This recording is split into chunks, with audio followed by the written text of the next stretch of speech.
أعوذ بالله من الشيطان الرجيم. بسم الله الرحمن الرحيم.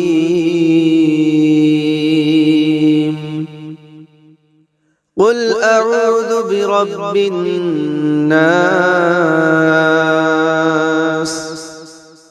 ملك الناس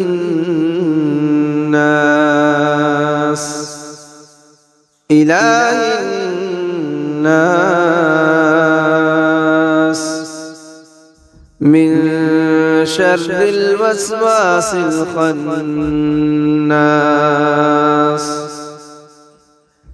الذي يوسوس في صدور الناس من الجنة والناس.